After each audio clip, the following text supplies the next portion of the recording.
Welcome to programme views makers. मैं हूं आपके साथ शाइस्ता यूसुफ। मुल्क में हर बदलते दिन के साथ सियासी हलचल बढ़ती जा रही है। बयानात और जुमलेबाजी से सियासी माहौल कशीदगी की तरफ जा रहा है। हुकूमत के डी चौक में जलसे के ऐलान के बाद पीडीएम ने भी 23 मार्च को इस्लामाबाद की तरफ मार्च का ऐलान कर दिया है। मौलाना फजलुर रहमान कहते हैं कि लॉन्ग मार्च इस्लामाबाद में कितने दिन रहेगा ये फैसला बाद में किया जाएगा। ऑपोजिशन की जानिब से ये ऐलान हुकूमत की तरफ से 27 मार्च को डी चौक में जलसे के ऐलान के बाद सामने आया है। सूरत हाल खराब होने के खदशे के पेश नजर मुस्लिम लीग काफ के सरबरा चौधरी शुजात हुसैन ने हुकूमत और ऑपोजिशन से मुल्की मफाद में जलसे मनसूख करने की अपील कर दी है। अब सवाल यह है कि क्या सियासी हालात तसादुम की तरफ जा रहे हैं। इस पर डिस्कशन के लिए जो मेहमान हमारे साथ मौजूद हैं, तारुफ मैं आपसे करवा देती हूँ। क्या है lieutenant general retired Amjad Shoaib साहब ने, नासिर बेग चुगताई साहब हमारे साथ मौजूद है, हमें ज्वाइन किया है मोना आलम साहिबा ने, मुजम्मिल सोहरवर्दी साहब हमारे साथ मौजूद हैं और हमारे साथ मौजूद है नसीम सिद्दीकी साहब भी। आप तमाम मेहमानों के वक्त का बेहद शुक्रिया। एनबीसी आपके जानिब आऊंगी। आपके ख्याल में ये जो बात है वो पार्लियामेंट से बाहर आई ही क्यों स्ट्रीट पावर दिखाने की जरूरत पड़ गई हुकूमत को भी ऑपोजिशन को भी? नहीं, हुकूमत को जरूरत पड़ी थी। शायद शेख रशीद साहब किसी कैफियत में थे, गैर ज़रूरी तौर पर पुरतमाद थे और उन्होंने अनाउंस किया था कि हम 10 लाख अफराद लाएंगे डी चौक पर। और उनमें से फिर उसकी वजाहत की फवाद चौधरी साहब ने कि 10 लाख अफराद जो आएंगे वो दो रोया खड़े होंगे, उनके बीच में से गुजरेंगे MNAs वोट डालने के लिए और वापस भी वहीं से आएंगे। अब वो लीजिए, आप देख लीजिए क्या कानून के तहत काबिल गिरफ्त है या नहीं है, लेकिन धमकी बहुत वाज़ेह तौर से थी। उसके जवाब में मौलाना फजलुर रहमान ने कल कहा कि ठीक है, फिर हम भी आएंगे और उन्होंने ऐलान कर दिया काफिले रवाना हो जाए। अरे जब मौलाना फजलुर रहमान ने ऐलान करते हैं तो हम सबको पता है कि काफिले रवाना हो जाते हैं। अगर वो कहते हैं रास्ते रोको तो रास्ते रुक जाते हैं। ये क़ुव्वत है उनके पास, ताकत उनके पास, जिसका बार बार मुजाहरा कर भी चुके हैं, उसके एतराफ़ भी कर चुके हैं। तो अब सूरत हाल जो है वो ये है कि दो बड़े ग्रुप 10-10 लाख का मजमा लेकर आ रहे हैं डी चौक पर, जिसकी अपनी वुसअत 1 लाख भी शायद नहीं है मेरा ख्याल है। जो धरना हुआ था वो आपने देख लिया था, चंद सौ अफराद हुआ करते थे और आखिर में तो खाली कंटेनर ही रह गया था। खाली कंटेनर दिखाया करते थे हम लोग और अवाम नहीं दिखाया करते थे। तो एक हद तक होता है, लोग एक हद तक रहते हैं, फिर मौसम की सख्तियाँ होती हैं, हालात होते हैं, भूख प्यास होती है, खाना पीना सही नहीं होता, टॉयलेट सिस्टम सही नहीं होता, वगैरह वगैरह, तो लोग वापस चले जाते हैं। मेरा ख्याल ये है कि किसी ने खूनरेजी की कोशिश अगर नहीं भी की तभी उससे हो गई और वो इस ट्रैप में आ गया। उसने जो बयान दे दिया और जवाबी बयान भी आ गया, लेकिन शायद ऐसा ना हो पाए कि खून खराबा हो। कोई ना कोई क़ुव्वत ऐसी है जो प्रिवेल करेगी आखिर में। पुलिस वाले परेशान हैं, बहुत सख्त परेशान हैं पुलिस वाले। उन्हें अंदाजा है क्या होगा, धरने में क्या हुआ था उस वक्त, एक पार्टी थी, अब 2 पार्टियां, अब कई पार्टियां होंगी। तो लेकिन मुझे यकीन इस बात का है, जैसे कि शाह साहब ने कहा है कि कोई हो जो आए बीच में, उनको अलग अलग करे और इनके लिए तरीक़ाकार तय कर दिया जाए कि भाई आपके 100-200 आदमी आ जाए, 400 आदमी, 1000 आदमी आ जाए, वहाँ खड़े हो जाए आप। लेकिन 1-1 लाख 50-50 आदमी अगर आप लाएंगे तो यकीनी तौर पर खून खराबा होगा। सही। मुजम्मिल सोहरवर्दी साहब, अगर लोग बाहर निकलते हैं, पीटीआई के भी कारकुन आ जाते हैं, JUI के भी आ जाते हैं, मुस्लिम लीग नून के भी आ जाते हैं, हालात अगर बेकाबू हो गए, आपको लगता है हुकूमत हैंडल कर पाएगी? नहीं, मैं नहीं समझता हुकूमत हैंडल कर सकेगी। इस हुकूमत की इतनी कैपेसिटी नहीं है, इसमें इतना पेशेंस नहीं है और उतना तदब्बर और उतना तहम्मुल नहीं है कि वो इस किस्म के पॉलिटिकल क्राइसिस से निपट सके। इसके लिए आपको हुकूमत को अपने अंदर बहुत सब्र और बर्दाश्त लाना पड़ता है जब अपोजिशन के आपको ऑनस्लॉट को बर्दाश्त करना हो। हमने देखा है हुकूमतें सब्र कैसे करती हैं और कैसे वो बर्दाश्त करती हैं, कैसे वायलेंस ना करने का, फोर्सेस से कैसे डंडे भी वापस ले लिए जाते हैं। तो ये सब कुछ हमने माजी में देखा है। फिर ऐसे बयानात भी हमने आते देखे हैं एम्पायर की जानिब से, जब कहा जाता था कि ताकत का इस्तेमाल ना किया जाए। तो इसलिए ये सब कुछ माजी में हो चुका है। लेकिन पीडीएम ने तो अपना 23 मार्च का मार्च जो है वो बहुत पहले अनाउंस किया हुआ था, दिसंबर में ही अनाउंस कर दिया हुआ था। मैं समझता हूँ गवर्नमेंट का ये आफ्टर थॉट है 27 को लोग लाने का। उनका मार्च तो ऑलरेडी 23 को था, अब वो शायद गवर्नमेंट के रिएक्शन में तवील हो जाए। लेकिन मैं समझता हूँ कि अगर गवर्नमेंट ने कोई बैकफुट पे ना गए और अगर उन्होंने कहा कि हमने भी करना है और उन्होंने कहा हमने भी करना है, तो फिर तसादुम होगा और ये अच्छा खासा तसादुम होगा और पाकिस्तान की तारीख का एक बड़ा और बुरा तसादुम होगा। हमने माजी में भी सियासी तसादुम देखे हैं, लियाकत बाग में भी देखा है, पिंडी में और जगह भी देखा है, ANP के एक जलसे में हो गया था। तो इसलिए मैं समझता हूँ कि ये बहुत सीरियस पॉलिटिकल थ्रेट है और इमरान खान साहब को समझना चाहिए कि अदम एतमाद के नतीजे में तो शायद उतनी मुश्किलात ना हो जाने में। देखिए ना, सानिया मॉडल टाउन PMLN के गले में फंस गया।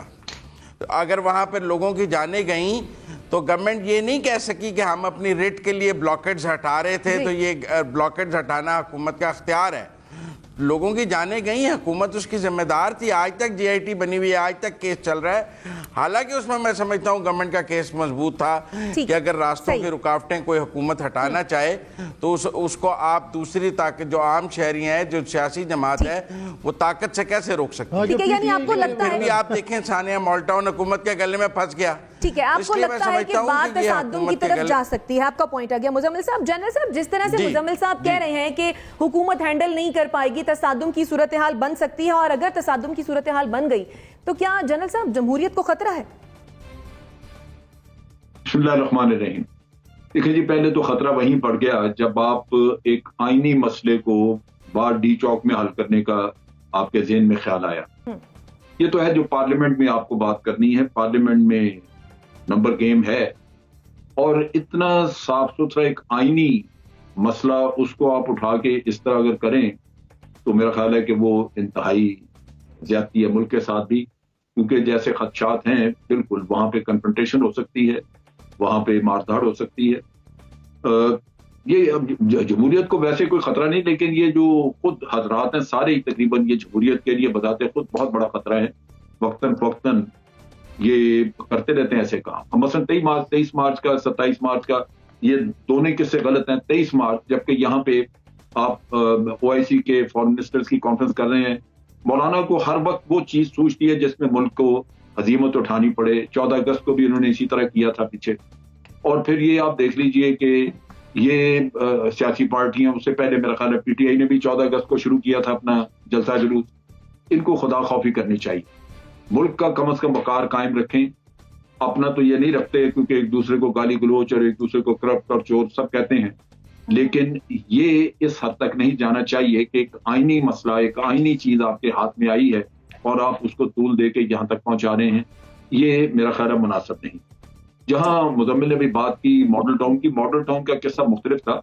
वहां जो रखे हुए थे उन्होंने रास्ता रोकने के वो चीज, वो उन्होंने लाहौर हाई कोर्ट से उसकी परमिशन ली हुई थी और उस परमिशन के बाद उन्होंने वो लगाया। और झगड़ा यही था कि हुकूमत हटाना चाह रही थी, जब वो कह रहे थे, जबकि वो कहते थे कि जी हमने अदालत से परमिशन ली हुई है, हमारे खतरा है यहाँ पे सुसाइड बॉम्बिंग का, इसलिए हमने किया। तो फिर बंदे मारे। तो ये इस तरह के काम करने और हुकूमतों से फिर संभाले नहीं जाते, फिर मुश्किल पड़ती है। और यहाँ भी PTI ने ही बिल आखिर ये सारा फेस करना। अगर यहाँ पे गंद मच जाता है तो PTI के गले में ये हार पड़ेगा, जो कि उनको संभाला नहीं जाएगा फिर उनसे। इसलिए मेरा ख्याल है दोनों साइड को एहतियात करनी चाहिए कि इस किस्से में ना पड़े। ठीक, जाहिर है सूरत हाल जो भी बनेगी हैंडल तो हुकूमत को ही करना पड़ेगा। मोना, चौधरी शुजात ने जैसे कि अपील की है हुकूमत से भी और ऑपोजिशन से भी कि वो सूरत हाल को सामने रखते हुए जो अपने जलसे हैं वो ना करें। आपको लगता है कि हुकूमत समझदारी का मुजाहिरा करे और जलसे की कॉल वापस ले लेगी या ऑपोजिशन ऐसा कर ले?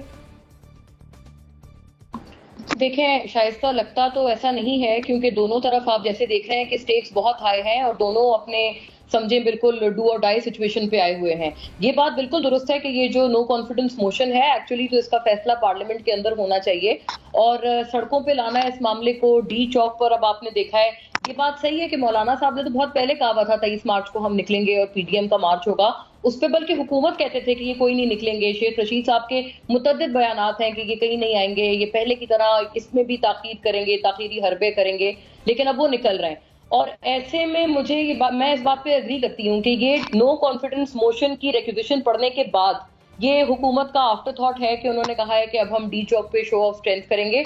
और ये इस चीज से भी वाजे हो रहा है कि वो कह रहे हैं कि जो भी MNAs वोट डालने जाएंगे या वोट डालकर आएंगे वो इस मजमे में से होकर गुजरेंगे। तो ये एविडेंट सी बात है कि उन्होंने इस पूरी चीज को काउंटर करने के लिए, और फिर ये भी इत्तलात सामने आ रही है कि कुछ ये लोग वीडियोस और ऑडियोज भी चलाना चाहते हैं ऑपोजिशन की, तो ये भी जाहिर है उसका भी जो ताना बाना है वो नो कॉन्फिडेंस मोशन से बनता है। जो इत्तलात हैं वो ये है कि गालिबन कुछ इनके पास रिकॉर्डिंग्स हैं कि कुछ लोग पैसों की लेन देन, जो इन्होंने इल्जाम लगाया था ऑपोजिशन पे कि इनके बंदों को खरीदने की कोशिश की जा रही है, उसकी कुछ ऑडियोज वीडियोज हैं जो ये लोग चलाना चाहते हैं और आवाम को ये दिखाना चाहते हैं कि ये देखेंगे क्यों हो रहा है और किस तरह से हमारे लोग तोड़े गए हैं।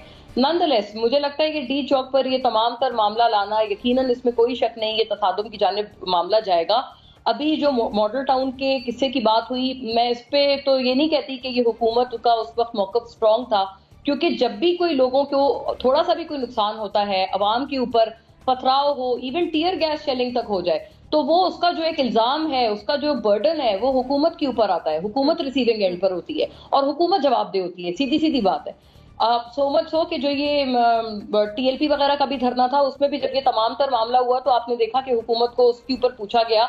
2017 में जब ये लोग निकले थे, उस वक्त नून लीग की हुकूमत ने पुलिस वगैरह, टीयर गैस शेलिंग, ये तमाम चीजें की थी, मीडिया का ब्लैकआउट किया था उस वक्त के धरने का, उनके ऊपर आया, उनके ऊपर सख्त तरीन तनकीद हुई। अभी भी ऑब्वियसली अगर कोई ऐसी सिचुएशन आती है, हुकूमत जवाबदेह होगी। तो मुझे ये बिल्कुल लगता है कि हुकूमत को अपना तमाम तर मामला अखाड़ा पार्लियामेंट में लगाना चाहिए और ये तमाम तर मामला डी चौक पर लाने से गुरेज करना चाहिए। PMLN ने भी कॉल दे रखी है और वो मुझे लगता है हुकूमत की कॉल के बाद उन्होंने फैसला किया है, लेकिन दोनों को इसमें सब्र तहम्मुल से काम लेना चाहिए और तहम्मुल से काम लेने की जरूरत है। मोना, आपका पॉइंट आ गया। नसीम सिद्दीकी साहब, हुकूमत और ऑपोजिशन जो कुछ भी कर रही हैं, आपके ख्याल में क्या सोच समझ कर रही हैं? आप बिल्कुल सोचे समझे बगैर ये सारे मामला हो रहे हैं। आप देखें कि डी चौक का जिक्र आता है कि डी चौक पे धरना देंगे, डी चौक पे लॉन्ग मार्च आएगी। डी चौक के ऊपर कितने बिजनेस ऑफिस है, कोई उनके बारे में नहीं सोचता कि उनका जो बिजनेस है वो कितना ख़राब होता है। मईशत पहले जवाल की तरफ जा रही है, फिर ये होगा कि मईशत और जवाल की तरफ जाएगी, फिर ये टैक्सेस बढ़ाएंगे,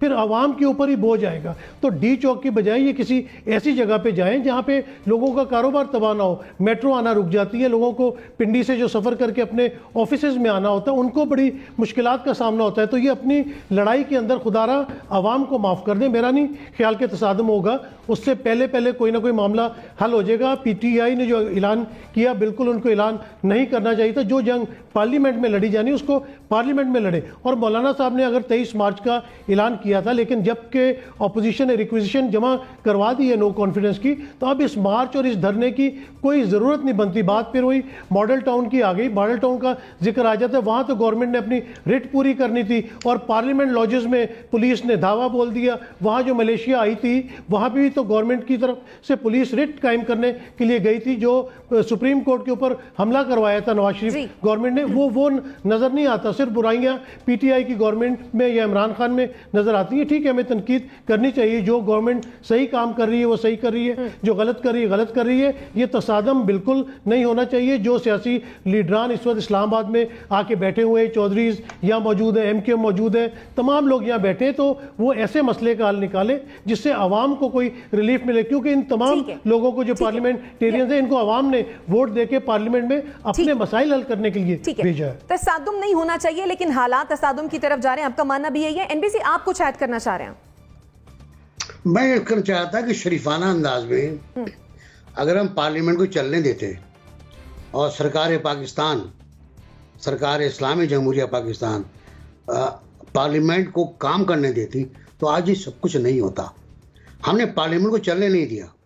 पिछली पार्लियामेंट चलती रही, आपने धरना दिया, आपने तूफान बदतमीजी बचाया, आपने यहाँ हमले किए, आपने कपड़े टांग दिए सुप्रीम कोर्ट के ऊपर, लेकिन पार्लियामेंट चलती रही, वहाँ तकरीर होती रही, उसका कोरम पूरा होता रहा। उसके लोग भाग रहे थे, लेकिन एक पार्टी ने उनको पकड़ के बिठाया, कहा बैठो, हल यहीं से निकलेगा, तमाम मसलों का हल पार्लियामेंट हाउस से निकलेगा। और वहीं से निकला। फिर आपने इस्तीफे वापस लिए अपने तनख्वाहों के साथ, सब तनख्वाहें मिली, इस्तीफे भी लिया, वापस लिया आपने। तो हल क्या है मसाइल का? पार्लियामेंट में अदम इत्मीनान है, वहीं पर काउंटिंग होगी ना, वहीं वोट पड़ेंगे। वहाँ जाएं, डी चौक में वोट नहीं पड़ेंगे, वो 1 लाख 10 लाख अफराद वोट नहीं डालेंगे, वो एक दूसरे को कत्ल कर सकते हैं, वो एक दूसरे का सर फाड़ सकते हैं। अगर आप ये चाहते हैं ऐसी फुटेज बनेगी, ऐसी वीडियो बनेगी, मेरा ख्याल है 22-23 गैर मुल्की फोटोग्राफर मौजूद है इस्लामाबाद में, और इन्हीं मनाजिर को वो शूट करना चाहेंगे, लेकिन इससे तो होगा आप उनको क्या? चांस दे रहे हैं। मुल्क ही बदनाम होगा। मेरा अपना कहना ये है कि शायद JUI का और नून का लॉन्ग मार्च नहीं होता 23 मार्च वाला, लेकिन शेख रशीद ने और फवाद चौधरी ने 10 लाख का मजमा बुलाने का ऐलान करके उनको दोबारा रखा है कि आप भी आ जाइए। ठीक है, मसला कुछ भी हो हल पार्लियामेंट से ही निकलेगा, आपका मानना भी यही है। नाज़रीन, ये तो थी हमारे एनालिस्ट की राय, और जब यही सवाल हमने सोशल मीडिया पर अपने सारफीन से किया कि हुकूमती जलसे के ऐलान के जवाब में PDM का 23 मार्च को इस्लामाबाद की तरफ लॉन्ग मार्च का ऐलान, तो क्या मुल्क में हालात तसादुम की तरफ जा रहे हैं? 83% लोगों का मानना यही है कि जी हाँ, सियासी हालात तसादुम की तरफ जा रहे हैं, जबकि 17% लोग ये कहते हैं कि जी नहीं, सियासी हालात जो हैं वो तसादुम की तरफ नहीं जा रहे हैं। ब्रेक लेते हैं, वापस आते हैं, स्टे विद अस।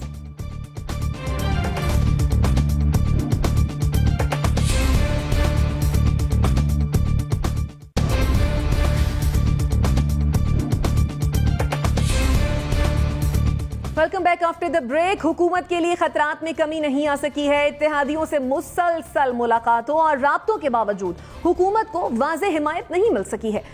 वज़ीर आज़म इमरान खान ने पहले ऑपोजिशन से मुतालिक अपना लहजा तब्दील किया और अब उन्होंने वुज़रा और पार्टी रहनुमाओं को इत्तेहादी जमातों से मुतालिक बयानात देने से भी रोक दिया है। वज़ीर आज़म ने कहा है कि इत्तेहादियों से मुतालिक मामलात को अफ़हाम तफ़हीम से देखा जाएगा। इससे कबल असद उमर, शाह महमूद कुरैशी और शेख रशीद ने ऐसे बयानात दिए थे जिन्हें इत्तेहादियों ने अच्छी नज़र से नहीं देखा था। अब सवाल यह है कि क्या हुकूमती वुज़रा के बयानात से सियासी माहौल खराब हो रहा है? जनरल साहब, खान साहब ने वुज़रा को तो मना कर दिया है सख्त ज़बान के इस्तेमाल से, लेकिन खान साहब खुद भी सख्त ज़बान इस्तेमाल करते हैं। ऐसे में वुज़रा क्या रुक जाएंगे बयानबाजी से? मेरा ख्याल रुकना पड़ेगा, क्योंकि मुश्किल में है और देर आयत दुरुस्त आयत। जब भी अगर दुरुस्त बात कर रहे हैं तो मेरा ख्याल है ठीक है, अप्रिशिएट करना चाहिए, लेकिन जो पहले माहौल था वो लाजमन तकलीफदेह था, किसी ने भी उसको अप्रिशिएट नहीं किया और दोनों तरफ से ये चीजें चलती रही। जब मौलाना उसको यहूदी का एजेंट और इस तरह की बातें करते थे तो वो भी कोई दुआया कलमात तो नहीं थे, तो मौलाना खुद बड़ी बड़ी हदूद क्रॉस करते रहे होंगे, तो इन्होंने भी बड़ी की। असल तो हम जो बाहर बैठ के देखते हैं ये समझते हैं कि सियासत में मतानत का नाम नहीं, मतानत रही नहीं, जो कि बहुत ही बुरी बात है। आप सीरियस हो, आप कौम के लीडर होने का दावा करते हैं, तो फिर आपको कम से कम लीडर होने का आपका चेहरा भी नजर आना चाहिए, वैसा आपके अमाल भी वैसे नजर आने चाहिए। मेरा ख्याल है ये अच्छा हुआ कि अगर इन लोगों ने अभी भी कुछ थोड़ा अपना रुख बदल लिया है और कुछ ना कुछ अपनी इस्लाह कर ली है, तो बड़ी अच्छी बात है। मेरा ख्याल है कि इसका अच्छा असर ही होगा। कम से कम कुछ नहीं तो जो तलखी बढ़ रही थी वो खत्म हो जाएगी। बाकी तो फैसले लोग अपने अपने मफादात की रोशनी में करेंगे, वो इनके अच्छा बुरा बोलने से नहीं होंगे। और जब ये किसी को बुरा भला कहते हैं या उसका नाम देते हैं तो उसको सिर्फ बहाना मिल जाता है, वरना करना तो उसने वही होता है जो उसको अपने लिए सूट करता है। वो बेशक कोई मफादात लेके वो करे। अब अगर वजारत आला ही लेनी है तो वो अगर मिल रही है तो फिर वो नेचुरली आप बेशक उनको कहते रहे कि ये ब्लैकमेलर है या जो भी है, तो वजारत आला तो नहीं छोड़ेगा ना कोई। तो इस वजह से फैसले तो वही होंगे, लेकिन ये है कि डेफिनेटली मतानत चाहिए। आप अच्छा जो कि मेरा ख्याल है एक अच्छे माशरे की निशानी है। ठीक है नाज़रीन, मेहर बुखारी ने चौधरी परवेज इलाही साहब का इंटरव्यू किया है, इसका एक छोटा सा क्लिप आपको दिखाते हैं। खान, अगर मैं आपसे कहूँ एक बैरोमीटर के ऊपर ही इज इन ट्रबल, कितने ट्रबल में है या कितने मुश्किल में है अभी? 90%, 10%, ये जो भागदौड़ कर रहे हैं, कमरे कमरे जा रहे हैं, तो ये ट्रबल की निशानी है ना। और कौन सी ट्रबल होनी है? 90% इन ट्रबल, 50%, 100% इन ट्रबल है। एनबीसी लगता नहीं है कि बड़ी देर कर दी मेहरबान आते आते? हमेशा देर कर देता हूं मैं। कोई वादा निभाना हो, किसी के पास जाना हो, किसी से इजहार मोहब्बत करना हो, हमेशा देर। क्या बात है साहब मुनीर न्याजी साहब की। इस सवाल का जवाब तो यही है, प्राइम मिनिस्टर ने कभी इस बात का उनको एहसास ही नहीं हुआ कि टाइमिंग क्या होती है।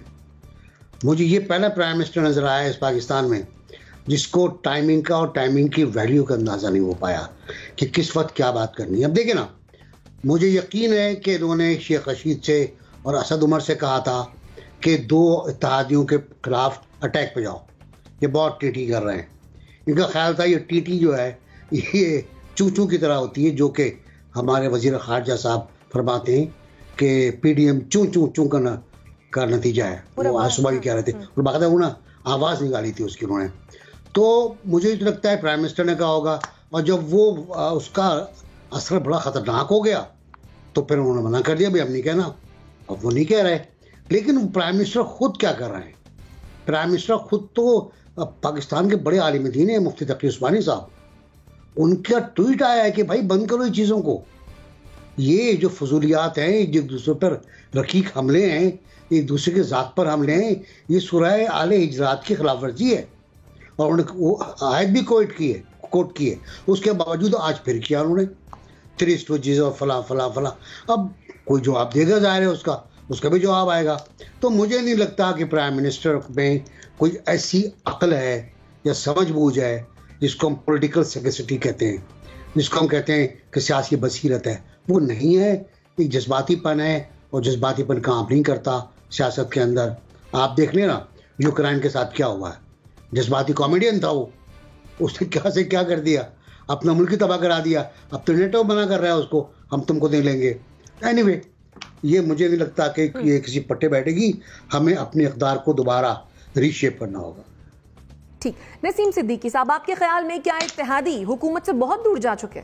बात यह है कि जिस तरह अभी परवेज़ इलाही साहब का क्लिप दिखाया गया, मुझे याद है कि ये कहते थे कि हम परवेज़ मुशर्रफ साहब को 10 साल 20 साल 100 साल जो है वर्दी में सदर बनवाएंगे। ये हालात के साथ चलते हैं। जब ये देखते हैं, क्योंकि इत्तेहादी है ना, इनके पास वोट हमेशा कम होते हैं, क्योंकि इतनी कभी भी ताकत नहीं होती कि ये अपने वोटों से जो है वज़ीर आला या वज़ीर आज़म बन सकें। तो ये देखते हैं कि हवा का रुख किस तरफ है, ये हवा के रुख के साथ चलते हैं, क्योंकि इत्तेहादियों के पास अपनी तो कोई अक्सरियत नहीं होती। MKM भी देख रही है कि हवा का रुख किस तरफ चल रहा है, तभी ये लोग फैसला नहीं कर पा रहे हैं। जिस तरह पहले भी पार्टिसिपेंट्स ने भी कहा था कि 50-50 चांसेस है। इस वक्त किसी को भी समझ नहीं आ रही, क्योंकि फैसला करने में कोई देर नहीं लगती। अगर आप प्राइम मिनिस्टर इमरान खान से नाखुश हैं और उनकी पॉलिसियों से नाखुश हैं, तो आप ऐलान कर दें कि भाई हम नाखुश हैं, हम जो है वो अपोजिशन के साथ तहरीक अदम एतमाद में हिस्सा लेंगे और हम उनका साथ देंगे। इसमें कोई बहुत लंबी सोच विचार की ज़रूरत नहीं है कि MKM जाके शहबाज शरीफ से मिल रही है, शहबाज शरीफ फिर काफ लीग से मिल रहे हैं, काफ लीग फलां से मिल रही है। तो ये सिर्फ देख रहे हैं कि हवा का रुख किस तरफ होता है। ये भी होता है कि आपने देखा है कि मैच की आखिरी बॉल होती है, बॉलर बॉल कराता है और उस पर शॉट लगती है और कैच पकड़ लेते हैं। अगर अंपायर उसको नो बॉल दे दे तो दूसरी पार्टी जीत जाती है, अगर नो बॉल ना दे तो वो हार जाते हैं। तो बात यही कि सबको इंतजार यही है कि आखिर में क्या होता है, आखिर में कौन से फ़ोन आते हैं, आखिर में क्या चीज़ होती है। हमेशा पाकिस्तान में यही हुआ है, सबको पता है कि रुख किस तरफ जाता है। तो देखना पड़ेगा कि आने वाले दिनों में अपोजिशन को जो है वो कितनी अक्सरियत मिलती है। लेकिन ये बात दुरुस्त है कि इस वक्त प्राइम मिनिस्टर साहब जो है वो अपना काफ़ी ज़्यादा प्रॉब्लम के अंदर है। जिस तरह परवेज़ इलाही ने कहा कि 100% वजह ये होती है कि अगर तो आपकी अक्सरियती हुकूमत हो, आपके 172 से ज़्यादा जो कौमी असम्बली के अरकान थे वो आपकी अपनी पार्टी से होते, फिर तो आप वो कहते हैं ना कि सुकून से बैठ के आप अपनी वजारत आज़मा चलाते रहते। लेकिन जहाँ पे इत्तेहादी आपके साथ शामिल थे, आपको उनका हाल अहवाल पूछना चाहिए था, अपने MNAs का हाल अहवाल पूछना चाहिए था। यही तरीका होता है, सियासत की गेम इसी तरह होती है। ये हॉकी या क्रिकेट नहीं है कि आपने सिर्फ 11 प्लेयर्स को संभालना है। यहाँ पे उन्होंने जो है पार्टी पॉलिटिक्स करनी होती है, हल्के की पॉलिटिक्स करनी होती है। तो इस वक्त वाकई इमरान खान साहब बहुत ज़्यादा प्रॉब्लम में है। देखें आने वाले दिनों में क्या होता है। ठीक है, मुजम्मिल सोहरावर्दी साहब, खान साहब ने वुज़रा को बयानात से रोक दिया। मान लिया कि वुज़रा बयानात से रुक गए, तो क्या मामला ठीक हो जाएंगे? खान साहब को खुद रुकना होगा। वैसे तो 3.5 साल से ही, जब से ये हुकूमत आई है, यही माहौल है पाकिस्तान की सियासत का। इन्होंने यही किया है अपने इत्तेहादियों के साथ भी, अपोजिशन के साथ भी। कोई पहले दिन से इनकी कोई ज़ुबान अच्छी नहीं थी जो हम कहें कि जी अब अदम एतमाद के मौके पे आकर बड़ी बुरी हो गई है। वरना पहले तो हुकूमत बड़ी तहम्मुल और बुर्दबारी का मुजाहरा कर रही थी, वुज़रा बड़ी शीरी गुफ्तगू करते थे। ये बस अदम एतमाद पे आकर तलखी हो गई है। ये अंदाज़े गुफ्तगू तो उनका पहले दिन से मौजूद था, और हुकूमत में आने के बाद अक्सर इस पर बात होती रही कि यह हुक्मरानों का अंदाज़े गुफ्तगू नहीं है, हुकूमत का ये अंदाज़े गुफ्तगू नहीं है। ऐसे तो अपोजिशन बात करती है। अक्सर वज़ीर आज़म की तकरीरों के बाद कहा जाता रहा कि वो अभी तक कंटेनर से नहीं उतरे हैं, उन्हें पता लगने की ज़रूरत है कि वो वज़ीर आज़म बन गए हैं। लिहाजा ये गुफ्तगू तो उनके पूरे दौर में होती रही है, कोई पहली दफ़ा तो नहीं हुई है। मतलब ये भी तो ऐसा भी तो होता रहा है कि जब चौधरी परवेज इलाही कायम मुकाम गवर्नर होते रहे पंजाब में और प्राइम मिनिस्टर पंजाब लाहौर आते रहे तो वो कन्वे कराते थे कि आप बतौर गवर्नर एयरपोर्ट पे मत आए, मैं आपके साथ तस्वीर नहीं खिंचाना चाहता, आप घर बैठे हैं आराम से। हालांकि ब्लू बुक के तहत गवर्नर वफाक का नुमाइंदा होता है और उसने रिसीव करना होता है प्राइम मिनिस्टर को, प्रेसिडेंट को जब वो एयरपोर्ट पे उतरे। लेकिन यहाँ कन्वे कराया जाता रहा चौधरी परवेज इलाही को कि आपने एयरपोर्ट पे नहीं आना, आपके साथ तस्वीर नहीं बनवाना चाहते प्राइम मिनिस्टर, आपको इजलास में मत आइएगा, आपके साथ नहीं बैठना चाहते हैं। तो उन सब ने वो बर्दाश्त किया है। तो अब वक्त आ गया है, हर चीज़ की एक इंतहा होती है, हर चीज़ की एक वक्त होता है और सियासत में टाइमिंग है। जब उन्होंने कहा कि वक्त बदलते देर नहीं लगता है, तो आज वक्त इतना बदल गया है कि एक एक MNA के पार्लियामेंट लॉजेस में दरवाज़ा खटखटाना पड़ रहा है। कभी चौधरियों से 3-3 दिन से वक्त मांगा जा रहा है कि हमें मिलने का वक्त दे दिया जाए और वो मिलने का वक्त नहीं दे रहे। उनके पास ऑपोजिशन को मिलने का तो वक्त है लेकिन शायद वज़ीर आज़म के लिए नहीं है। इसी तरह MQM की ये हालत है। अब बाप पार्टी में भी जो अक्सरियत बाप पार्टी के अरकान हैं जो जाम कमाल के साथ हैं वो अपोजिशन के साथ जाना चाहते हैं। तो मेरे ख्याल में ये अंदाज़े गुफ्तगू कोई नया नहीं है और चूंकि इतनी आदत पड़ गई हुई है कि अब उनको ऐसी गुफ्तगू आती है, दूसरी आती भी नहीं है कि हम उनसे कोई तहम्मुल, कोई बुर्दबारी, कोई समझदारी की गुफ्तगू की तवक्को कर सकें। आज भी जो शेख रशीद साहब ने गुफ्तगू की है, आज भी जो शेख रशीद साहब ने गुफ्तगू की है उसमें उन्होंने क्या कहा है? उसमें उन्होंने कहा है कि तसादुम होगा फिर मार्शल लॉ आ जाएगा, दमादम मस्त कलंदर आ जाएगा। तो कोई हुकूमत खुद मार्शल लॉ को दावत देती है, खुद कहती है कि हम मार्शल लॉ को दावत दे रहे हैं, इसके नतीजे में आ जाएगी। सिद्दीकी साहब, मोना का कमेंट ले लूं फिर आपकी जानिब भी आऊंगी। मोना, आपके ख्याल में इत्तेहादियों से मुतालिक वज़रा के बयानात ही मामलात को यहां तक लेकर आए हैं कि इत्तेहादी आज बात सुनने के लिए, मानने के लिए तैयार नहीं है खान साहब की? देखिए, ये बात सही है कि ये इस तरह के बयानात तो हमने पहले भी देखे हैं और मैं नहीं समझती बयानात ये इसी तरह के रहे हैं। तल्ख ज़बान हमेशा से इस्तेमाल की गई है लेकिन मैं नहीं समझती कि ये रीजन है कि इस वजह से हालात खराब हुए हैं। वो उसको एक कैटालिटिक फैक्टर जरूर दे सकते हैं और थोड़ा तसादुम हुकूमत की पॉलिसी लाइन में नजर आता है कि एक तरफ उनको मनाने की कोशिशें हो रही हैं लेकिन दूसरी तरफ कोई बैड कॉप बनकर उनके खिलाफ कोई बयान दे देता है। तो हुकूमत की गोया ये कि कोई क्लियर कट पॉलिसी लाइन नजर नहीं आ रही है कि सारे लोग उसी के ऊपर अमल दरामद करते हुए वही करें। आई मीन, अगर कुछ करने की या मनाने की कोशिश की जा रही है इत्तेहादियों को तो यकीनन उनके खिलाफ बयानात नहीं होने चाहिए, या फिर वो कोशिशें बंद हो जाए उनको मनाने की, फिर उसके बाद आप जी भर के बयान दें। दोनों में से एक चीज होनी चाहिए ना, दोनों चीजें एक साथ नहीं होनी चाहिए, ये बात है। लेकिन पॉइंट ये है कि इस वक्त इसमें कोई शक नहीं कि हुकूमत ट्रबल में है और इत्तेहादियों का एक वाज़ेह झुकाव हमें अपोजिशन की तरफ नजर आ रहा है। सिर्फ उसका इस बात से अंदाजा लगाया जा सकता है कि इत्तेहादियों ने अभी तक कोई मिलकर कोई प्रेस कॉन्फ्रेंस या कोई मीडिया टॉक वगैरह नहीं की है हुकूमत के साथ, जबकि अपोजिशन जब भी उनसे मिलने जाते हैं काफी दफा हमने देखी है, हर दफा नहीं लेकिन काफी दफा देखी है कि वो अपोजिशन अरकान के साथ बाहर आकर मीडिया टॉक करते हैं, कुछ भी कहते हैं लेकिन एक उनको साथ होने का एक इम्प्रेशन जरूर वो आगे देते हैं पब्लिक को।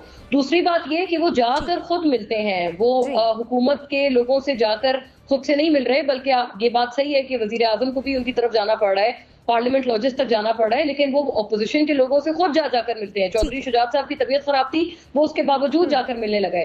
गोया ये कि ये अनफॉर्चुनेट है। जाहिर है जिन जमातों की इतनी कम अक्सरियत हो, 20-25 सीटों वाली, 5 सीटों वाली, 6 सीटों वाली जमातें, अब वो ये बोले कि हमने वजारत आला बनना है, वजारत आला में चाहिए, चाहे उनको हुकूमत ऑफर करे या अपोजिशन ऑफर करे, ये गलत है, ये नहीं होना चाहिए क्योंकि वो अपनी अक्सरियत के हवाले से डिजर्व नहीं करते हैं कि वो उससे ज्यादा कुछ उनको दिया जाए जितना उनके पास ऑलरेडी है। ठीक है मोना, आपका पॉइंट आ गया। नाज़रीन, ये तो थी हमारे एनालिस्ट की राय और जब यही सवाल हमने सोशल मीडिया पर सार्फिन के सामने रखा कि क्या हुकूमती वज़रा के बयानात से सियासी माहौल खराब हो रहा है, तो 64% लोगों का ख्याल था कि जी हाँ सियासी माहौल खराब हो रहा है, जबकि 36% लोगों का मानना यह है कि जी नहीं, सियासी माहौल खराब नहीं हो रहा है। ब्रेक लेते हैं, वापस आते हैं, स्टे विद अस।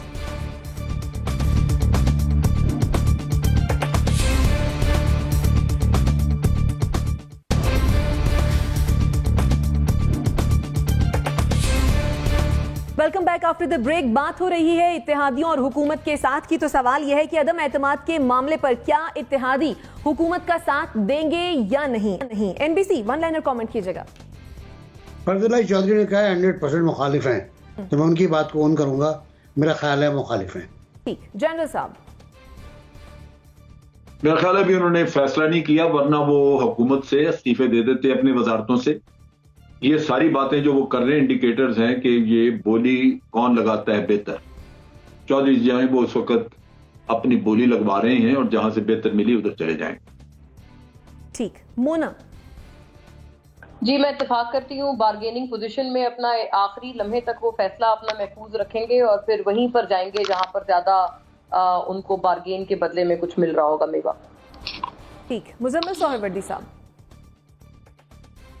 ऑपोजिशन के साथ जाएंगे और सब इत्तेहादी फैसला भी कर चुके हैं, चूंकि इजलास कॉल नहीं हो रहा, स्पीकर नोटिफाई नहीं कर रहे। जब इजलास कॉल होगा तो सब अपना ऐलान कर देंगे, उससे पहले करने की कोई ज़रूरत भी नहीं है। तो इमरान खान साहब ने इस्तीफ़ा दे दिया है, जो इत्तेहादी इस्तीफ़े दे दें। ठीक, नसीम सिद्दीकी साहब। इत्तेहादी हवा का रुख देख रहे हैं, उन्होंने देखना है कि जिधर हवा का रुख होगा, जब फ़ोन कॉल का भी शायद उनको इंतज़ार हो, तो वो हवा का रुख देख के हवा की सिमत में ही जाएंगे। ठीक है नाज़रीन, ये तो थी हमारे एनालिस्ट की राय। इसी के साथ मुझे और मेरे मेहमानों को दीजिए इजाज़त। अल्लाह निगहबान।